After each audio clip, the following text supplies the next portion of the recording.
Robert B. Reich, Saving Capitalism, for the Many, Not the Few.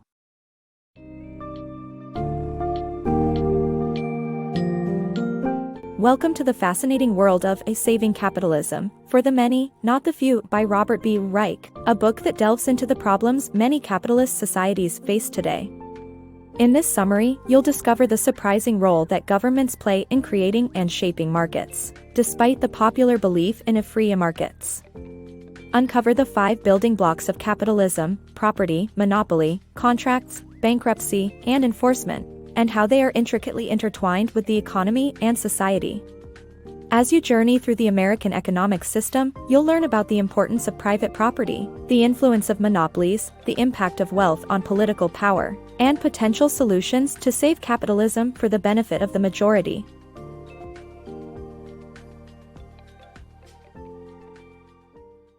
The role of government in capitalism. Capitalism is an economic system based on private ownership and free markets, but governments play a crucial role in creating and regulating these markets. While some people believe in minimal government intervention for efficient markets, government oversight is necessary to establish property laws, limit monopolies, define contracts, handle bankruptcy, and enforce rules.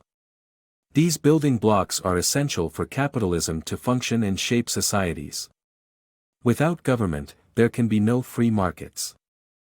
Private versus common property. The debate between private and common property revolves around how government defines the ownership of goods, under what conditions, and for how long. Although private property is advantageous, political decisions influence its definition. Intellectual property rights deserve attention since they are granted to companies whose drug patents can be renewed, enabling them to make huge profits at the expense of those who need the medicines. Amazon's de facto monopoly enables it to control publishing houses, but antitrust law ensures fair competition. Ultimately, politicians are responsible for deciding if private property rights benefit the common good. 3 building blocks of capitalism that favor the wealthy. The rules of our economic system protect the interests of corporations and the wealthy, often at the expense of the less privileged.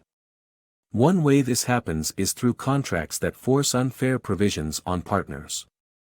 For instance, employment contracts often require that all disputes be settled through arbitration, which is often skewed in favor of the employer. Additionally, corporations and the rich can use bankruptcy to avoid facing the consequences of financial missteps. Meanwhile, employees have no such protections. Finally, the wealthy can undermine the enforcement of laws they don't like by stripping funding from enforcement agencies. By understanding these 3 building blocks of capitalism, we can better see the ways in which our economic system privileges the powerful. Worth beyond wages. Meritocracy is a farce. Wages don't reflect worth but rather inheritance, connections, and discrimination. Socially important yet undervalued professions like teaching, nursing, and care work should be earning more, while hyperwealthy individuals earning millions, like hedge fund manager Stephen H. Cohen, are not actually worth it. CEO pay has skyrocketed in recent years and cannot be justified by the meritocracy ideology. The decline of the American middle class. In the aftermath of World War II, the standard of living in the United States improved significantly. However, from the 1980s onwards, the average household income ceased to grow. One reason for wage stagnation is the decrease in bargaining power of the middle class due to the downfall of unions, from which only 7% of private sector workers are a part. High unemployment also forces workers to accept lower wages, putting them in a worse position to negotiate. Economic insecurity caused by sudden job loss and lack of benefits further exacerbates the issue. Moreover, increasing numbers of full-time employees still struggle to make ends meet due to declining wages. Companies often cut labor costs to boost profits, resulting in jobs that pay less than the federal poverty line. The decline of American middle-class power. The decline in economic and political power of America's middle class is leading to extreme wealth and income concentration, where the richest 400 Americans own more wealth than the bottom 50% of the country combined. The current inequities can lead to breakdowns in trust, resulting in major consequences for the economy. The decline in purchasing power of the middle and lower classes, as well as the concentration of wealth and political power, could threaten the capitalist system. However, there are still ways to save capitalism. Restoring middle-class power. The American economy and democracy depend on reviving a political voice for the middle class.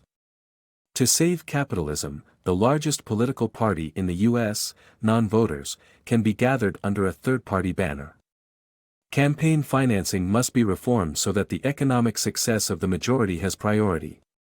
Labor agreements must be prioritized over creditor agreements, and Wall Street's banks need to be limited in size. Corporate tax rates should be tied to the CEO-worker wage ratio to incentivize higher employee pay. Redistribution of capitalism's profits can keep the system afloat.